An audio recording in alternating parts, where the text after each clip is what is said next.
आलयं करुणालयं नमामि भगवत्पादशङ्करं लोकशङ्करं शङ्करं शङ्कराचार्यं केशवं बादरायणं सूत्रभाष्यकृतौ वन्दे भगवन्तौ पुनः पुनः। जय ಜಯ ಶ್ರೀ. ನಾವು ಗುರುಗಳು ಮತ್ತು ರಾಮನ ಕರುಣಾ ಕಟಾಕ್ಷದಿಂದ ಶ್ರೀ ಗೌಡಪಾದ ಹೃದಯ ದ್ವೈತ ಪ್ರಕರಣ ಇವತ್ತು ಮುಗಿಸಿ ಅದರ ಸಾರಾಂಶವನ್ನು ನೋಡ್ತಾ ಇದ್ದೀವಿ. ಮುಂದುವರ್ಸ್ಕೊಂಡು ಹೋಗೋಣ.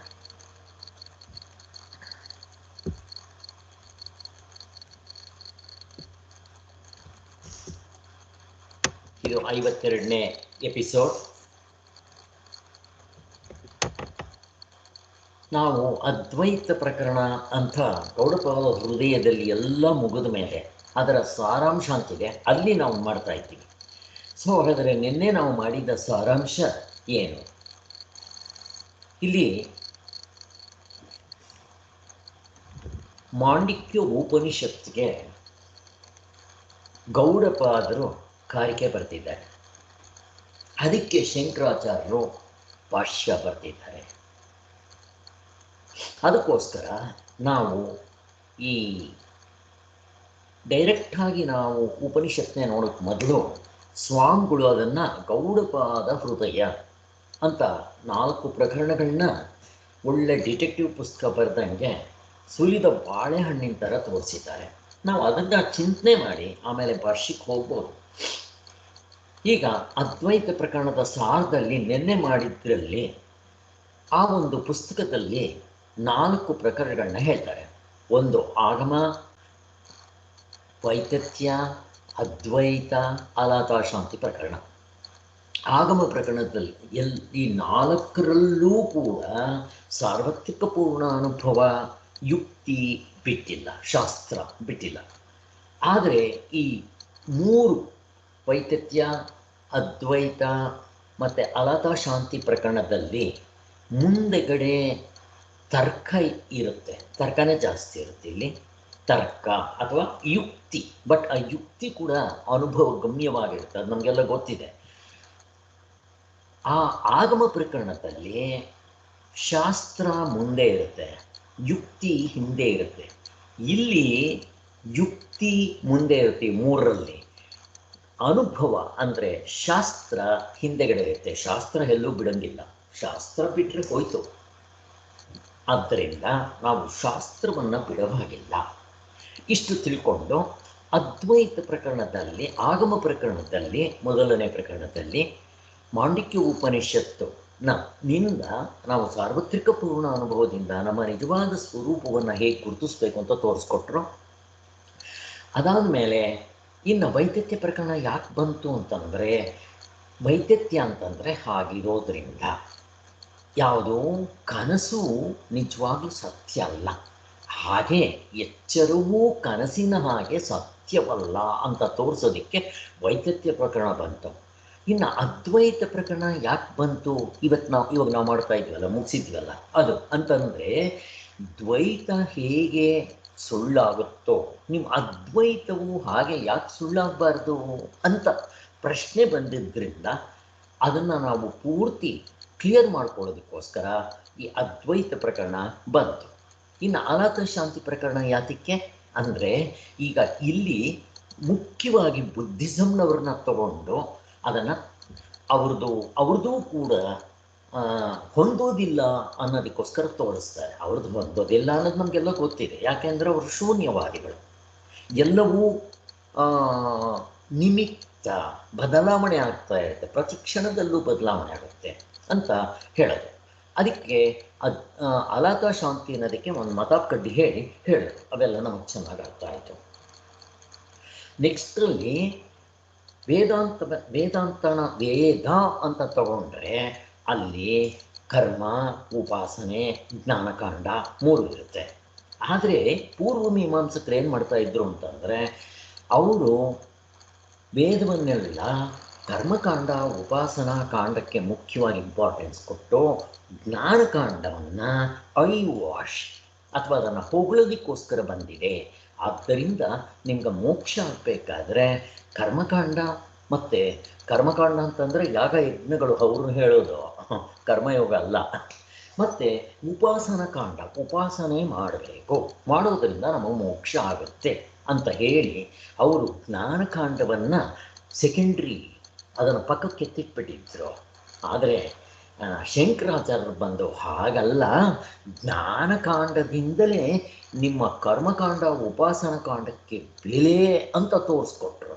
ಹೇಗೆ ಅವುಗಳನ್ನ ನಂಬ್ಕೋಬೇಕು, ಇದು ನಂಬ್ಕೊಳ್ಳೋದ್ರ ಜೊತೆಗೆ ಸಾರ್ವತ್ರಿಕ ಪೂರ್ಣಾನುಭವ, ಶಾಸ್ತ್ರ ಸಾರ್ವತ್ರಿಕ ಪೂರ್ಣಾನುಭವ, ಯುಕ್ತಿ ಮತ್ತು ಮುಕ್ತರಾದವರ ಅನುಭವ, ಮತ್ತು ನೀವು ಮುಕ್ತರಾಗಿ ನೋಡ್ಕೊಳ್ರಿ, ಇಷ್ಟು ಹೊಂದುತ್ತೆ ಅಂತ ಸ್ಪಷ್ಟವಾಗಿ ತೋರಿಸ್ಕೊಟ್ಟವ್ರು ಶಂಕರಾಚಾರ್ಯರು.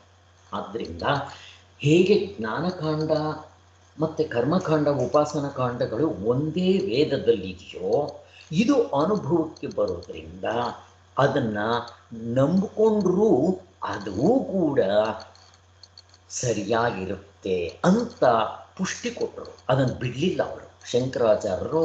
ಕರ್ಮಕಾಂಡ ಉಪಾಸನಾ ಕಾಂಡ ವೇಸ್ಟ್ ಅಂತ ಬಿಡಲಿಲ್ಲ, ಅಪ್ರಿಷಿಯೇಟ್ ಮಾಡಬೇಕಾದ.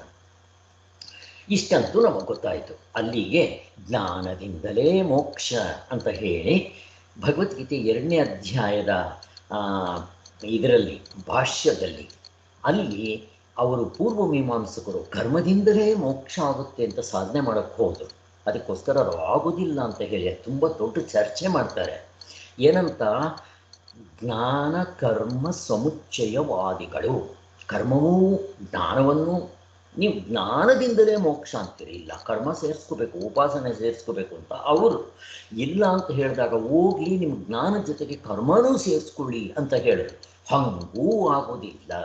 ಕರ್ಮ ಉಪಾಸನೆ ಇವೆಲ್ಲ ಕರ್ತೃತಂತ್ರ ಸಾಧನೆ ಆಗಿರೋದ್ರಿಂದ ಅದರಿಂದ ಮೋಕ್ಷ ಆಗೋಲ್ಲ.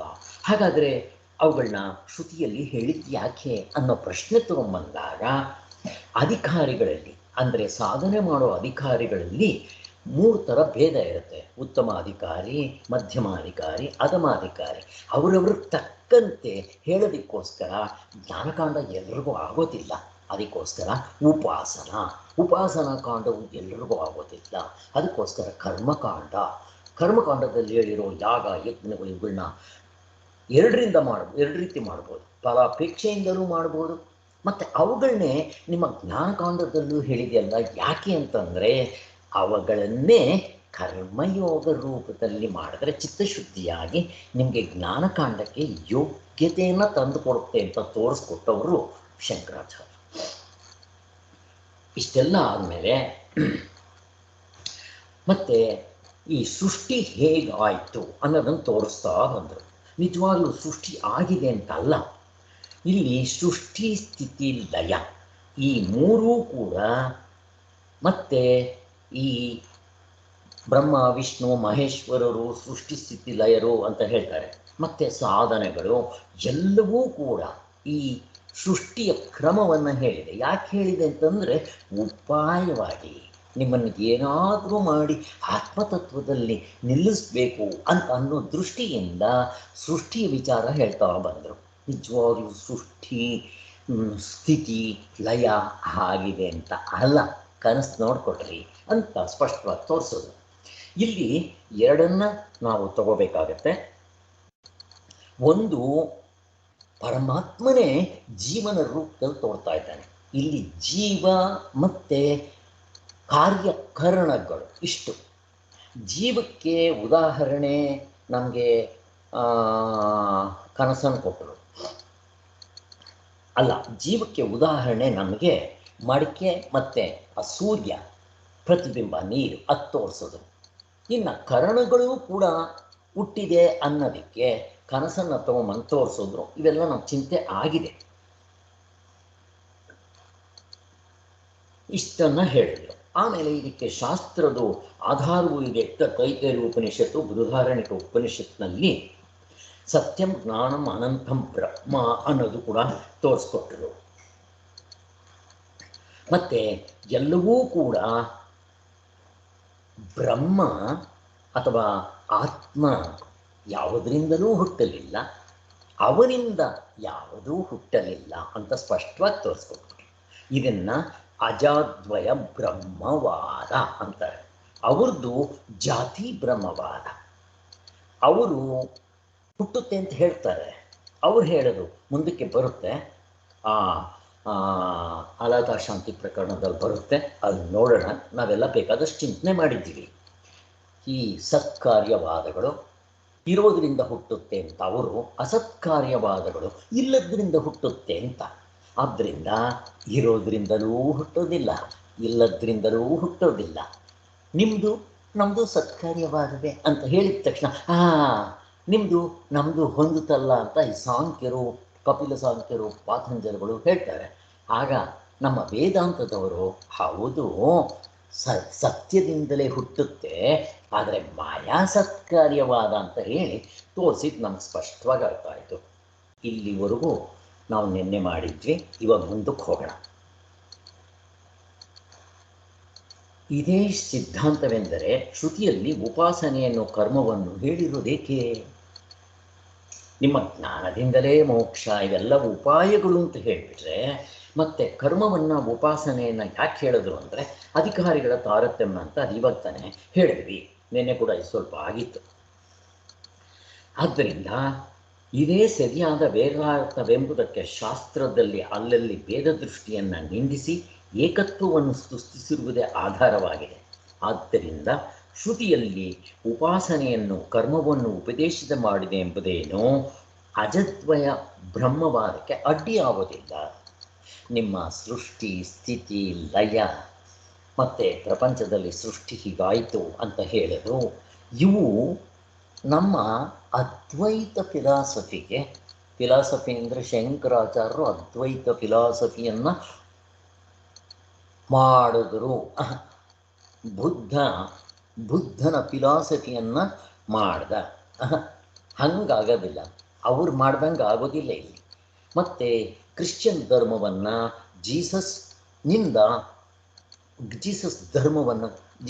ಕ್ರಿಶ್ಚಿಯನ್ ಧರ್ಮವನ್ನು ಜೀಸಸ್ ತೋರಿಸ್ಕೊಟ್ಟ, ಹಾಗೋಲ್ಲ. ಆದರೆ ಇಲ್ಲಿ ಅದ್ವೈತ ತತ್ವ ಇರೋದೇ ಶಂಕರಾಚಾರ್ಯರನ್ನು ಹೈಲೈಟ್ ಮಾಡಿ ತೋರಿಸೋದು.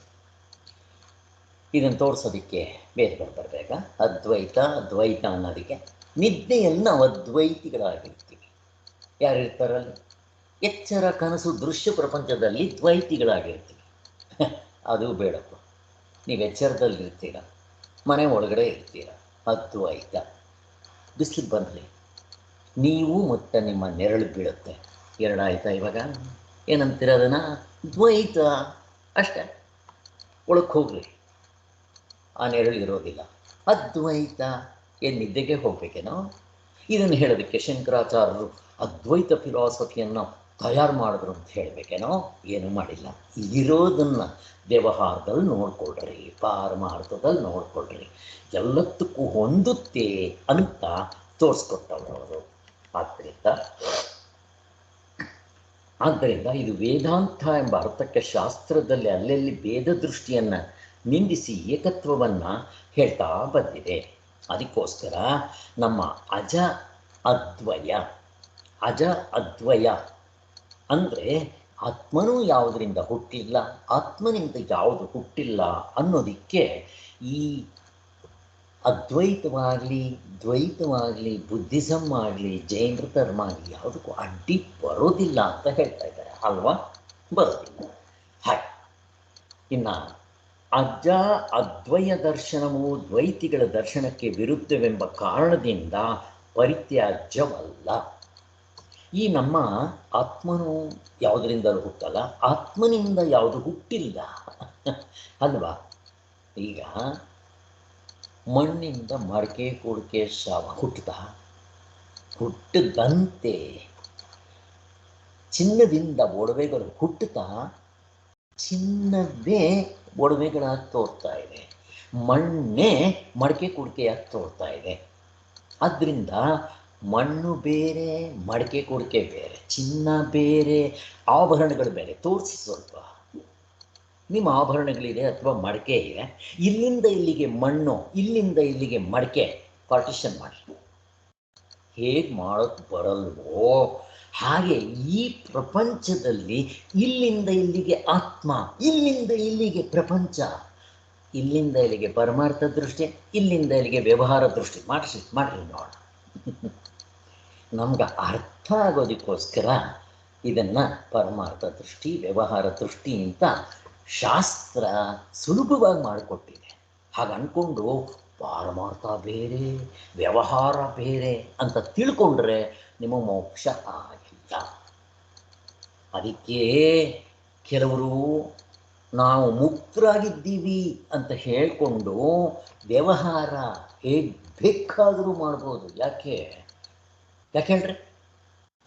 ವ್ಯವಹಾರ ಹೇಗೆ ಬೇಕಾದರೂ ಮಾಡ್ಬೋದು. ನಾನು ಮುಕ್ತನಾಗ್ಬಿಟ್ಟಿದ್ದೀನಿ, ವ್ಯವಹಾರ ನೀವು ಹೆಂಗೆ ಬೇಕಾದರೂ ಮಾಡಿರಿ, ಮೋಸ ಮಾಡಿರಿ, ಸುಳ್ಳು ಹೇಳ್ರಿ, ಏನು ಬೇಕಾದರೂ ಹೇಳ್ರಿ, ಬಟ್ ನಾನು ಮುಕ್ತನಾಗ್ಬಿಟ್ಟಿದ್ದೀನಿ, ಪಾರಮಾರ್ಥ ಕಂಡುಕೊಂಡ್ಬಿಟ್ಟಿದ್ದೀನಿ. ವ್ಯವಹಾರ ಬ್ರಹ್ಮ ಸತ್ಯ, ಜಗತ್ತು ಮಿಥ್ಯ ಅಂತ ನೀವೇ ಹೇಳ್ತಾ ಇದ್ದೀರಾ. ಜಗತ್ತು ಮಿಥ್ಯ ಅಂದಮೇಲೆ ನೀವು ಏನು ಬೇಕಾದರೂ ಸರ್ಕಸ್ ಮಾಡಿರಿ. ಕೆಲವರು ಇದನ್ನು ತಪ್ಪಾಗಿ ಅರ್ಥ ಮಾಡಿಕೊಂಡು ಪ್ರಪಂಚದಲ್ಲಿ ಹೀಗೆ ಮಾಡೋಕ್ಕೆ ಶುರು ಮಾಡ್ತಾರೆ. ಇವರು ಮುಕ್ತರಾಗಿದ್ದಾರೆ ಅಂತ ಹೇಳ್ತಾರ? ಸಾಧನೆ ಮಾಡೋವಾಗಲೇ ಅವನು ಈ ಕೆಟ್ಟ ಕೆಲಸಗಳನ್ನ, ಸುಳ್ಳು ಹೇಳೋದು ಅವು ಮಾಡಿದ್ರೆ ಅವನು ಮುಕ್ತ ಆಗ್ತಾನ? ಆಗೋದಿಲ್ಲ. ನಾನು 7ನೇ ಕ್ಲಾಸಿಗೆ ಕೆಲವರು ಬರ್ತಾ ಇದ್ರು, ನಾನು ಮುಕ್ತನಾಗ್ಬಿಟ್ಟಿದ್ದೀನಿ ಅಂತಂದ್ರೆ ಅವಸ್ಥಾತ್ರೆ ವಿಚಾರ ಹೇಳಿದ ತಕ್ಷಣ ಕ್ಲಬ್ಗೆ ಹೋಗ್ತಾ ಇದ್ರು ಇಸ್ಪೆಟ್ ಆಡೋದಕ್ಕೆ, ಬ್ರಾಹ್ಮಣರು. ನಾನು ಹೇಳಿದೆ, ಆಯ್ತು ನೀವು ಮುಕ್ತರಾಗಿದ್ದೀರ ತಾನೆ, ಮುಕ್ತರಾದ ಮೇಲೆ ಬೆಣ್ಣೆ ಥರ ಇರಬೇಕು, ಯಾವುದಕ್ಕೆ ಬೇಕಾದರೂ ನೀವು ಫಿಟ್ ಆಗಬೇಕು, ಬೆಣ್ಣೆ ಥರ ಕಬ್ಬಣದ ಥರ ಅಲ್ಲ ಅಂತ. ನೀವು ಹೋಗಬಾರ್ದಪ್ಪ, 1 ತಿಂಗಳು ನೀವು ಹೋಗ್ಬಿಡ್ರಿ ನೋಡೋಣ ಅಂತ. ಮುಕ್ತರಾಗಿದ್ದೀವಿ, ಅಲ್ಲಿ ಹೋಗೋದ್ರಿಂದ ತಪ್ಪೇನು ಅಂತ ಹಿಂಗೆ ಕೇಳ್ತಾ ಇದ್ರು. ಆದ್ದರಿಂದ ಹೀಗೆ ಕೆಲವರು ಯದ್ವಾತತ್ವ ನಡ್ಕೊಳ್ಳೋಕೆ ಶುರು ಮಾಡಿಬಿಡ್ತಾರೆ. ಅವ್ರ ಅರ್ಥ ಏನು? ಪಾರಮಾರ್ಥ ಬೇರೆ ವ್ಯವಹಾರ ಬೇರೆ, ಚಿನ್ನ ಬೇರೆ ಆಭರಣಗಳು ಬೇರೆ. ಹಾಗೆ ಮಾಡಿದ್ರೆ ನೀವು ಮುಕ್ತರಾಗಿಲ್ಲ ಅಂತ. ಯಾಕೆ ಅಂತಂದರೆ ಅವನು ರಾತ್ರಿ ಹೊತ್ತೇ ಅವನ ಮನೆ ಹಿತ್ತಲಲ್ಲಿರೋ ಬಾವಿನಲ್ಲಿ ಬೀಳೋಲ್ಲ. ಒಂದು ಬಾವಿ ಇದೆ, ಕಟ್ಟಡ ಕಟ್ಟಿಲ್ಲ, ಅವನು ರಾತ್ರಿ ಹೊತ್ತಿ ಬೀಳೋದಿಲ್ಲ ಅಲ್ಲಿ. ಯಾಕೆ ಅಂದರೆ ಅವನು ಓಡಾಡಿ ಚೆನ್ನಾಗಿ ಗೊತ್ತಾಗಿದೆ. ಅಂಥವನು ಮಧ್ಯಾಹ್ನ 12 ಗಂಟೆಯಲ್ಲಿ ಆ ಬಾವಿಯಲ್ಲಿ ಬೀಳ್ತಾನೆ ಅಂದರೆ ನಂಬ್ತೀರಾ? ಅವನು ಸಾಧನೆ ಮಾಡುವಾಗಲೇ ಅವನು ಯದ್ವಾತತ್ವ ನಡ್ಕೊಂಡ್ರೆ ಅವನು ಮೋಕ್ಷ ಆಗೋದೂ ಇಲ್ಲ. ಚೆನ್ನಾಗಿ ತಿಳ್ಕೊಳ್ಳಿ, ಅಂತಃಕರಣ ಶುದ್ಧಿಯಾಗಬೇಕು. ನೀವು ಯಾರಿಗೋ ಐ ವಾಶ್ ಮಾಡೋದಕ್ಕೋ, ಮೇಲ್ಗಡೆ ತೋರ್ಕೊಳ್ಳೋಂಗೆ ಸಾಧನೆ ಮಾಡೋದಂಗೆ ಮಾಡಿಕೊಂಡು ಮೇಲ್ಗಡೆ ಮಾಡೋದೆಲ್ಲ ಅನಾಚಾರ, ಮನೆ ಮುಂದೆ ಬೃಂದಾವನ ಅಂತ ಇವುಗಳನ್ನೆಲ್ಲ ಮಾಡ್ಕೊಂಡ್ಬಿಟ್ರೆ ಮುಕ್ತರಂತೂ ಆಗೋದಿಲ್ಲ. ಜನಗಳಿಗೆ ಮೋಸ ಮಾಡ್ಬೋದು.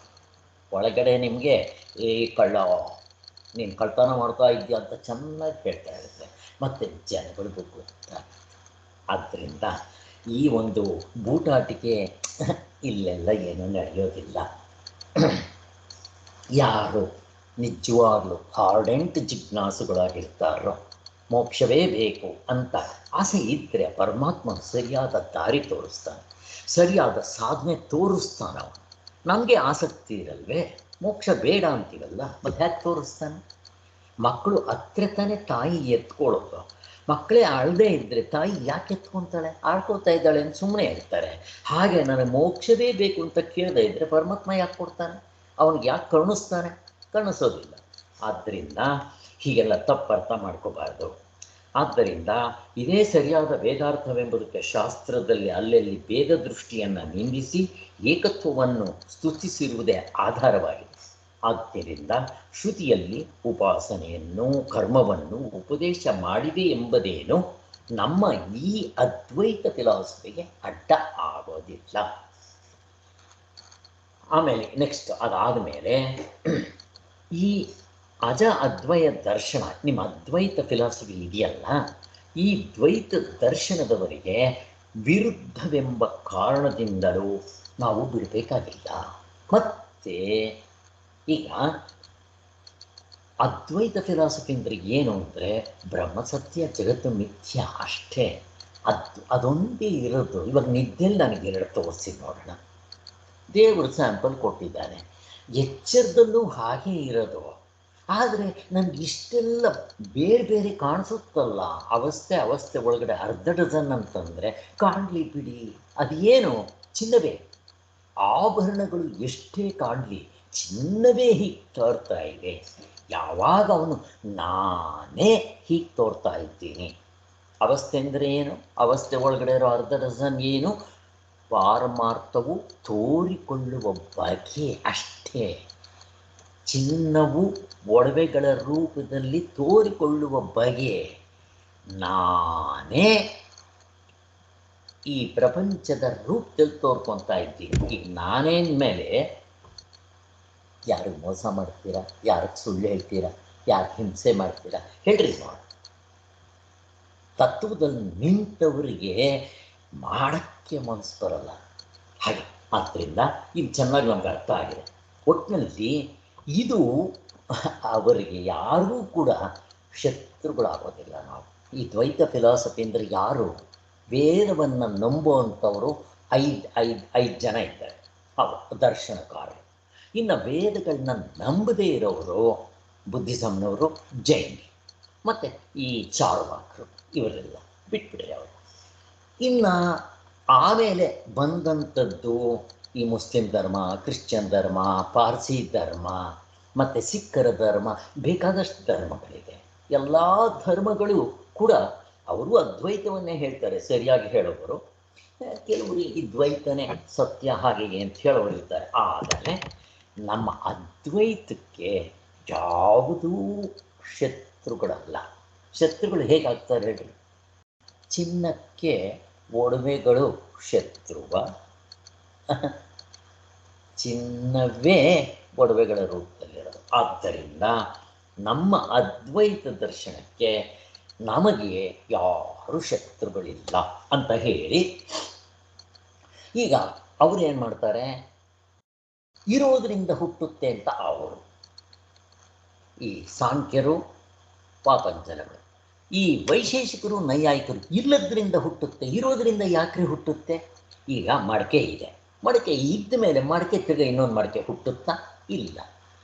ಅದಕ್ಕೋಸ್ಕರ ಅವ್ರು ಹಂಗೆ ಹೇಳಿದ್ರೆ ಇಲ್ಲೋದ್ರಿಂದ ಹುಟ್ಟಬೇಕು ಅಂತ ಅವರು. ಇವರೇನು ಹೇಳ್ತಾರೆ ಅಂದರೆ, ಅಲ್ರಿ ಬಂಜೆ ಮಗ ಇಲ್ಲ, ಅವನಿಂದ ಮಕ್ಳು ಹೆಂಗ್ರಿ ಹುಡ್ತಾರೆ? ಬಂಜೆ ಮಗನೇ ಇಲ್ಲ ಫಸ್ಟು, ಅವನ ಮಕ್ಕಳಾಗಿದೆ ಅಂದ್ರೆ ಅರ್ಥ ಎಂತದ್ರಿ ಅಂತ. ಮೊಲದ ಕೊಂಬು ಇದೆಯಾ?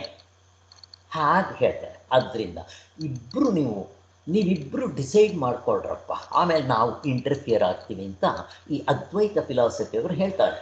ಏನು ಡಿಸೈಡ್ ಮಾಡ್ತಾರೆ ಅವರು?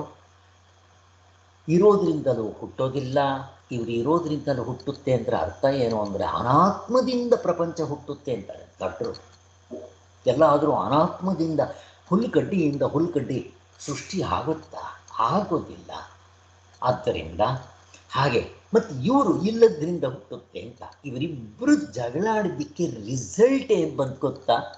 ಎರಡು ತಪ್ಪು ಅಂತ. ಇರೋದ್ರಿಂದಲೂ ಹುಟ್ಟಲ್ಲ, ಇಲ್ಲದ್ರಿಂದಲೂ ಹುಟ್ಟಲ್ಲ ಅಂತ ಅವರೇ ನಮ್ಗೆ ಉತ್ತರ ಕೊಟ್ಟಂಗೆ ಆಯಿತು. ಹಾಗೆ ನಮ್ಗೆ ಉತ್ತರ ಕೊಟ್ಟಿದ್ದ ತಕ್ಷಣ ನೀವಿಬ್ಬರು ದಿಂದ ಕಿತ್ತಾಡಿ ಏನು ಆನ್ಸರ್ ಬಂತೋ ಅದೇ ನಮ್ಮ ತತ್ವ. ಏನದು?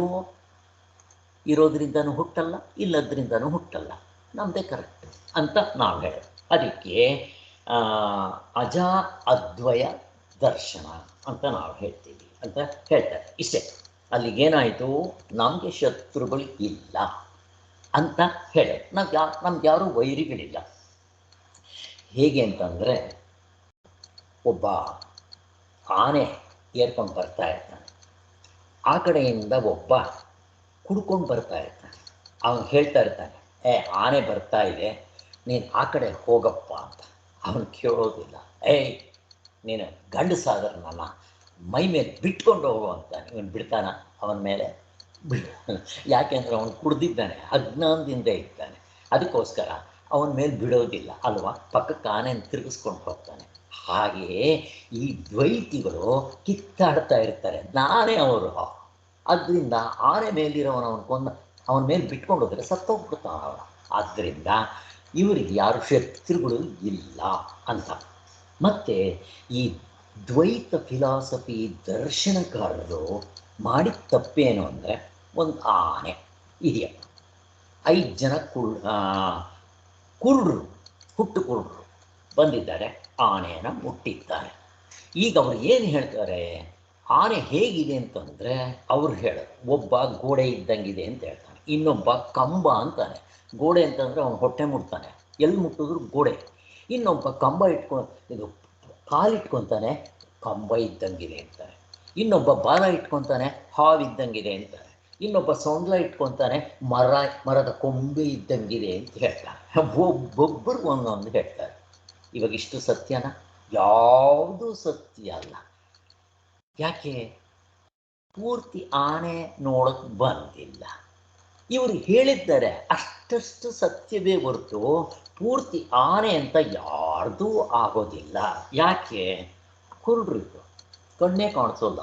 ಹಾಗೆಯೇ ಈ ದರ್ಶನಕಾರರು ಅವಿದ್ಯಾ ಅನ್ನೋ ಬಟ್ಟೆ ಕಟ್ಕೊಂಡು ಇವರು ತತ್ವನ ಡಿಸೈಡ್ ಮಾಡೋಕ್ಕೆ ಹೋಗ್ತಾ ಇದ್ದಾರೆ. ಇವರು ಬಟ್ಟೆ ಕಟ್ಕೊಂಡಿರೋದು ಯಾವುದು? ನಮ್ಮ ಪ್ರಶ್ನೆ ಕೇಳ್ತಾ ಇದ್ದೀವಿ. ಈ ದರ್ಶನಕಾರರು ಬಟ್ಟೆ ಕಟ್ಕೊಂಡಿದ್ದಾರಲ್ಲ, ಇವ್ರಿಗೆ ಅರ್ಥ ಆಗ್ತಾ ಇಲ್ಲಲ್ಲ, ಯಾಕೆ? ಯಾವ ಬಟ್ಟೆ? ಸಾರ್ವತ್ರಿಕ ಪೂರ್ಣಾನುಭವ ಅನ್ನೋದು ಸಿಕ್ಕಿಲ್ಲ ಇವರಿಗೆ. ಯಾವಾಗ ಇವರಿಗೆ ಸಾರ್ವತ್ರಿಕ ಪೂರ್ಣಾನುಭವ ದಕ್ಕಲಿಲ್ವೋ, ಇವರಿವರ ಮನಸ್ಸಿಗೆ ಏನೇನು ಸಿಕ್ತೋ ಇದನ್ನು ಈ ಕಪಿಲ ಸಾಂಖ್ಯರು ಒಂಥರ ಹೇಳಕ್ಕೆ ಶುರು ಮಾಡಿದ್ರು, ಪಾತಂಜಲಗಳು ಒಂಥರ ಹೇಳಕ್ಕೆ ಶುರು ಮಾಡಿದ್ರು, ನೈಯಾಯಿಕರು ಒಂಥರ, ವೈಶೇಷಿಕರು ಒಂಥರ, ಪೂರ್ವ ಮೀಮಾಂಸಕರು ಒಂಥರ, ಬುದ್ಧಿಸಮ್ನವರು ಒಂಥರ, ಜೈನರು ಒಂಥರ, ಕ್ರಿಶ್ಚಿಯನ್ರು ಒಂಥರ, ಹೀಗೆ ಒಬ್ಬೊಬ್ಬರು ಒಂದೊಂದು ಥರ ಹೇಳಕ್ಕೆ ಶುರು ಮಾಡಿದ್ರು. ಎಷ್ಟೆಷ್ಟು ಹೇಳ್ತಾರೋ ಅಷ್ಟಷ್ಟು ಸತ್ಯ, ಬಟ್ ಪೂರ್ಣ ಸತ್ಯವಲ್ಲ. ಎಷ್ಟು ಚೆನ್ನಾಗಿದೆ ನೋಡಿ, ಮುಗಿದೋಯ್ತು. ಶಂಕರಾಚಾರ್ಯ ಕೊಡೋದು, ನಾನು ಕೊಟ್ಟಲ್ಲ, ಇದು ಎಷ್ಟು ಸುಲಭವಾಗಿ ತೋರಿಸ್ಕೊಡ್ತಾರೆ ಅಂತಂದ್ಬಿಟ್ಟು ಹೇಳಬೇಕು. ಅಲ್ಲಿಗೆ ಈ ಅದ್ವೈತದವರಿಗೆ ಯಾವ ಒಂದು ವೈರಿಗಳು ಇಲ್ಲ. ವೈರಿಗಳಿದ್ದರೆ ಅವನ ಅದ್ವೈತಿ ಅಂತ ಅನ್ಸ್ಕೊಳ್ಳಲ್ಲ. ಇರೋದೇ ಒಂದು, ಎರಡಿದ್ದರೆ ಅವನಿಗಿಂತ ಬೇರೆ ಅವನು ಸರಿ ತಪ್ಪು ಹೇಳಬೇಕು. ಎರಡಿಲ್ಲದಲ್ಲ, ಇರದ ಒಂದೇ. ಅಲ್ಲಿ ಬೇರೆ ಅನ್ನೋದು ಹೇಗೆ ಬಂತು ಹೇಳ್ರಿ? ಬರೋದಕ್ಕೆ ಸಾಧ್ಯ ಇಲ್ಲ. ಚಿನ್ನ ಇದೆ, ಆ ಚಿನ್ನದಲ್ಲಿ ಒಡವೆಗಳು ಇಲ್ಲ, ತೋರಿಸ್ರಿ ಬೇರೆ. ಅದು ಹಾರ, ಇದು ನೆಕ್ಲೇಸು, ಅದು ತಲೆಗೆ ಹಾಕ್ಕೊತಾರೆ, ಇದು ಕಾಲಿಗೆ ಹಾಕ್ಕೊತಾರೆ, ಇದು ಕೈಗೆ ಹಾಕ್ಕೊತಾರೆ, ಸೊಂಟಕ್ಕೆ, ಇವೆಲ್ಲ ವ್ಯವಹಾರ ಅಷ್ಟೇ. ಆದ್ದರಿಂದ ಹೋಗಿ ಅವಾಗದು ಸತ್ಯ ಅಲ್ವಾ? ವ್ಯವಹಾರದ ದೃಷ್ಟಿಯಿಂದ ಸತ್ಯ ಅಂತಂದರೆ ವಾಚಾರಂಭಣ ವಿಕಾರೋ ನಾಮದೇ ಆಗೋಯ್ತಪ್ಪ. ನಿನ್ನ ಪ್ರಪಂಚ ವ್ಯವಹಾರ ಏನು ಹೇಳ್ತೀಯೋ ಬಾಯಿ ಮಾತು, ಬರೀ ಕ್ರಿಯೆ. ಅದರಿಂದ ಅದು ಸತ್ಯ ಅಲ್ಲ ಅಂತ ತೋರಿಸಿ, ಇದೇನು ಬರೀ ಕಕಮನ ಕತೆ ಗೋಮನ ಕತೆನ ಅನ್ನೋದಕ್ಕೆ ಅಲ್ಲ. ನಿಮ್ಮ ಕಡನಿದ್ರೆ ನೋಡ್ಕೊಡಿ, ತೋರಿಸ್ತೀನಿ ನನಗೆ, ಎರಡು ತೋರಿಸಿ. ಒಡವೆಗಳನ್ನ ಕರಗಿಸ್ರಿ, ನಿಮ್ಮ ಒಡವೆ ತೋರಿಸಿ. ಯಾಕೆ? ಶಾಶ್ವತವಾಗಿರೋದಲ್ಲ, ಅದು ತಾತ್ಕಾಲಿಕ. ಅದನ್ನು ನೀವು ಸತ್ಯ ಅಂತೀರೋ, ಪ್ರಪಂಚ ಸತ್ಯ ಅಂತೀರ ನೀವು ಅಂತ ಹೀಗೆ ಸ್ಪಷ್ಟವಾಗಿ ಎಲ್ರಿಗೂ ಅರ್ಥ ಆಗುವಂತೆ ತೋರಿಸಿದ್ದಾರೆ. ಆದ್ದರಿಂದ ನಮ್ಮ ಅದ್ವೈತಿಗಳಿಗೆ ದ್ವೈತ ದರ್ಶನಗಳು ವಿರುದ್ಧವಲ್ಲ ಅಂತ ಹೀಗೆ ತಗೋಬೇಕು. ಮತ್ತು ಇವರಿಗೆ ಶಾಸ್ತ್ರ ಯುಕ್ತಿ ಎಲ್ಲವೂ ಇದೆ. ಒಂದು ಶಾಸ್ತ್ರವನ್ನು ಬಿಡೋದಿಲ್ಲ ಇವರು. ಅವರು ಶಾಸ್ತ್ರ ಬಿಡೋದಿಲ್ಲ, ಬಟ್ ಶಾಸ್ತ್ರವನ್ನು ತಪ್ಪರ್ಥ ಮಾಡ್ಕೊಂಡಿದ್ದಾರೆ, ಅದು ಬಂದಿರೋದು ಕಷ್ಟ. ಅವರು ಎಷ್ಟು ಬೇಕೋ ಅಷ್ಟು ಮಾತ್ರ ತಗೋತಾರೆ ಶಾಸ್ತ್ರದಲ್ಲಿ, ಬೇರೆ ಕಡೆ ಬಿಟ್ಬಿಡ್ತಾರೆ. ಹೇಗೆ? ಈಗ ತಾನೇ ಹೇಳಿದೆ, ಪೂರ್ವ ಮೀಮಾಂಸಕರು ಏನು ಮಾಡ್ತಾರೆ, ಕರ್ಮಕಾಂಡ ಉಪಾಸನ ಕಾಂಡ ತೊಗೊಂಡ್ರು. ಈ ಜ್ಞಾನಕಾಂಡ ಹಾಗೆ ತಗೋಬೇಕೋ ಇಲ್ವೋ, ಅದನ್ನು ಚೆನ್ನಾಗಿ ನೋಡಬೇಕೋ ಇಲ್ವೋ. ಜ್ಞಾನಕಾಂಡ ಐಭಾಷ್, ಅದು ಸುಮ್ಮನೆ ಹೊಗಳೋದಕ್ಕೋಸ್ಕರ ಬಂದಿರೋದು ಅಂತ ತಗೊಂಡು ಜ್ಞಾನದಿಂದ ಮೋಕ್ಷ ಅಲ್ಲ ಅಂತ ಹೇಳಿದ್ರು.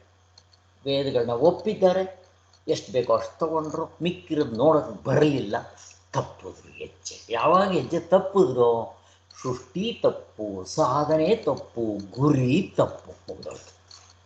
ಇವ್ರ ಮೋಕ್ಷ ಸಿಗುತ್ತೆ. ಇದನ್ನು ಶಂಕರಾಚಾರ್ಯರು ಇಷ್ಟು ಸುಲಭವಾಗಿದೆ. ಒಂದು ವೇದಗಳು, ಉಪನಿಷತ್ತುಗಳು, ವೇದಗಳು ಬಿಟ್ಟರೆ ಈ ಪ್ರಸ್ಥಾನತ್ರಯ ಭಾಷ್ಯ ಸುಲಭವಾಗಿದೆ. ಇದನ್ನು ಆತ್ಮನು ಪ್ರತಿಯೊಬ್ಬರಿಗೂ ಆತ್ಮನಾಗಿದ್ದಾನೆ, ಪ್ರತಿಯೊಬ್ಬರಿಗೂ ಮುಕ್ತರಾಗೋದಕ್ಕೆ ಅಧಿಕಾರ ಇದೆ ಅಂತ ಹೇಳಿ ಈ ಉಪನಿಷತ್ತುಗಳು ಭಗವದ್ಗೀತೆ ಸೂತ್ರ ಭಾಷ್ಯವನ್ನು ಎಂಥ ದಡ್ಡನೂ ಅರ್ಥ ಮಾಡಿಕೊಂಡು ತತ್ವದಲ್ಲಿ ನಿಲ್ಬೋದು ಸಾಧನೆ ಮಾಡಿ ಅಂತ ತೋರ್ಸಕ್ಕೆ ಬಂದವರು ಶಂಕರಾಚಾರ್ಯ. ಯಾಕೆ ಇವರಿಗೆ ಕಷ್ಟ ಆಗ್ತಾ ಇದೆ ಅಂತ ಅಂದರೆ ಅಷ್ಟಷ್ಟು ತುಂಬ ಸಂಸ್ಕೃತ್ ಗೊತ್ತಿದ್ದವರು, ಎಲ್ಲವೂ ಗೊತ್ತಿದೆ, ಸಿದ್ಧಿಗಳಿದೆ, ಪದ್ಯಗಳಿದೆ, ಧ್ಯಾನಗಳು ಮಾಡಿದವರು, ಸಮಾಧಿಗಳು ಬಂದವರು, ಏನು ಬೇಕಾದರೂ ಇರಲಿ. ತಪ್ಪಿಡಬದಿಕ್ಕೆ ಕಾರಣ ಏನು ಗೊತ್ತಾ? ಶಾಸ್ತ್ರವನ್ನು ಪೂರ್ತಿ ಸರಿಯಾಗಿ ಅರ್ಥ ಮಾಡ್ಕೊಂಡಿರಲಿಲ್ಲ, ಸರಿಯಾದ ಗುರುಗಳು ಸಿಗಲಿಲ್ಲ, ಸಾರ್ವತ್ರಿಕ ಪೂರ್ಣ ಅನುಭವ ಹಿಡಿಲಿಲ್ಲ, ಅನುಭವ ಗಮ್ಯವಾದ ತರ್ಕವನ್ನು ಹಿಡ್ಕೊಂಡಿಲ್ಲ, ಮತ್ತು ಮುಕ್ತರು ಆಗಲಿಲ್ಲ. ಆಗಿದ್ದರೆ ಅಟ್ಲೀಸ್ಟ್ ಹಂಗಾದರೂ ಗೊತ್ತಾಗ್ತಾ ಇತ್ತು. ಈಗ ರಾಮಕೃಷ್ಣ ಪರಮಹಂಸರು, ರಮಣ ಮಹರ್ಷಿಗಳು ಯಾವ ಶಾಸ್ತ್ರವನ್ನು ಓದಲಿಲ್ಲ. ಹೆಬ್ಬೆಟ್ಕರ್ ಹಾಕಿಗಳು ತತ್ವವನ್ನು ನಿಂತಿದ್ದ ತಕ್ಷಣ ಅವರು ತತ್ವವನ್ನು ತಪ್ಪು ಹೇಳಿದ್ರು ಇಲ್ಲ, ಕರೆಕ್ಟಾಗಿ ಹೇಳಿದ್ರು. ಶಾಸ್ತ್ರದ ಪ್ರಕಾರ ಹೊಳೆ ನರಸೀಪುರ ಸ್ವಾಮಿಗಳು ತಿಳಿಸೋಕೆ ಆಗದೇ ಇದ್ದರು ತತ್ವ ಅದರ ಜಿಸ್ಟ್ 100% ಕರೆಕ್ಟ್.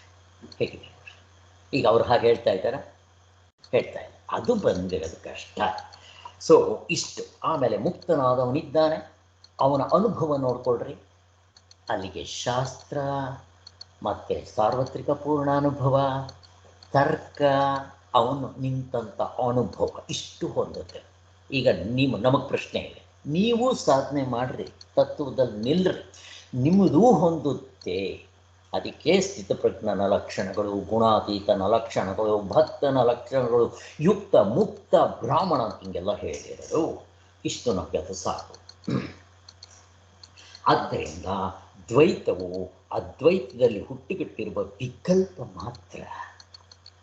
ಒಡವೆಗಳು ಚಿನ್ನದಲ್ಲಿ ಹುಟ್ಟಿದ್ದಂತೆ ತೋರ್ತಾ ಇದೆ, ಆತ್ಮನಲ್ಲಿ ಈ ಪ್ರಪಂಚ ಇದ್ದಂತೆ ತೋರ್ತಾ ಇದೆ, ಹುಟ್ಟದಂತೆ ಅಂತೆ ಕಂತೆ ನಿಜವಾಗ್ಲೂ ಹಂಗೆ ಆಗಿಲ್ಲ ಅನ್ನೋದಕ್ಕೆ ಹೇಳ್ತಾ ಇದೆ. ವಿಕಲ್ಪ ಅಂದರೆ ಹಗ್ಗದಲ್ಲಿ ಹಾವು ನಿಜವಾಗ್ಲೂ ಇಲ್ಲ, ಹಗ್ಗ ಕಂಡಾಗ ಹಾವಿಲ್ಲ, ವಿಕಲ್ಪ ಹಾಗೆ. ಆದ್ದರಿಂದ ಈ ಪ್ರಪಂಚ ಎಲ್ಲವೂ ವಿಕಲ್ಪ. ಈ ಅದ್ವೈತವಾದವು ದ್ವೈತ ದರ್ಶನಗಳಿಗೆ ವಿರುದ್ಧವೆಂದು ಆಕ್ಷೇಪಿಸೋದಕ್ಕೆ ಬರೋದಿಲ್ಲ. ಅದ್ವೈತಿಗಳಿಗೆ ಯಾರೂ ಶತ್ರುಗಳು ಇಲ್ಲ, ಇದ್ದರೆ ಅವನ ಅದ್ವೈತ ಆಗಿಲ್ಲ. ಆದ್ದರಿಂದ ಅಕಸ್ಮಾತ್ ಅವನು ಇವ್ರಿಗೆ ಬೈದರೂ ಇವನು ಪಾಪ ಅವ್ರಿಗೆ ಗೊತ್ತಿಲ್ಲ ಅಂತ ಸುಮ್ಮನೆ ಇದ್ಬಿಡ್ತಾನೆ. ಹಾಕ್ಬೋದು. ಜೀಸಸ್ಗೆ ಮಳೆ ಹೊಡೆದ್ರು, ಶಿಲುಬೆಗೆ ಹಾಕಿದ್ರು, ಜೀಸಸ್ ಗೊತ್ತರು, ಮಕ್ಕಳು ಪಾಪ ಗೊತ್ತಿಲ್ಲ ಅವರಿಗೆ ಅಂತ, ದೇವರೇ ಕ್ಷಮಿಸ್ಬಿಡಪ್ಪ. ಇದು ಬರುತ್ತೆ ನೋಡ್ರಿ, ಮುಕ್ತರಾದವರಲ್ಲಿ ಕ್ಷಮಾಗುಣ ಇರಬೇಕು. ಹಾಗಿರುತ್ತೆ, ಅದು ಆಗ್ತಬೋದು. ಅದ್ವೈತವೇ ಪರಮಾರ್ಥವಾಗಿದ್ದು ದ್ವೈತದಂತೆ ಕಾಣುತ್ತಿದೆ ಅಂತ ಒಪ್ಪದಿದ್ದರೆ ಏನಾಗುತ್ತೆ ಸ್ವಾಮಿ? ಆಯ್ತು ಸ್ವಾಮಿ, ನಿಮ್ಮ ಅದ್ವೈತವೇ ದ್ವೈತದಂತೆ ಕಾಣ್ತಾ ಇದೆ. ಪಾರಮಾರ್ಥವು ತೋರಿಕೊಳ್ಳುವ ಬಗೆ ಅವಸ್ಥೆ ಒಳಗಡೆ ಇರೋ ಅರ್ಧ ಡಜನ್ ಅದೇ. ಚಿನ್ನವು ಒಡವೆಗಳ ರೂಪದಲ್ಲಿ ತೋರಿಕೊಳ್ಳುವ ಬಗೆ ಅಷ್ಟೇ. ಚಿನ್ನವೇ ಒಡವೆಗಳು, ಮಣ್ಣೇ ಮಡಿಕೆ ಕುಡಿಕೆಗಳು. ಅಕಸ್ಮಾತ್ ಹೀಗಾಗಲಿಲ್ಲ ಅಂತ ಇಟ್ಕೊಳ್ರಿ, ಏನಾಗುತ್ತೆ ಕಷ್ಟ ನಿಮಗೆ ಅಂತ ಅವ್ರು ಪ್ರಶ್ನೆ ಕೇಳ್ತಾ ಇದ್ದಾರೆ. ಆವಾಗ ಏನಾಗುತ್ತೆ ಗೊತ್ತಾ?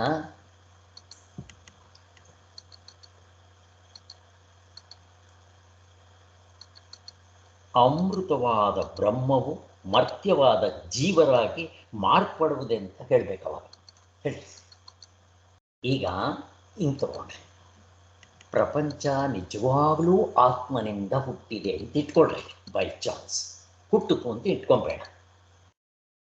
ಈಗ ಆತ್ಮ ಏನಪ್ಪ? ಅಮೃತ ಸ್ವರೂಪ.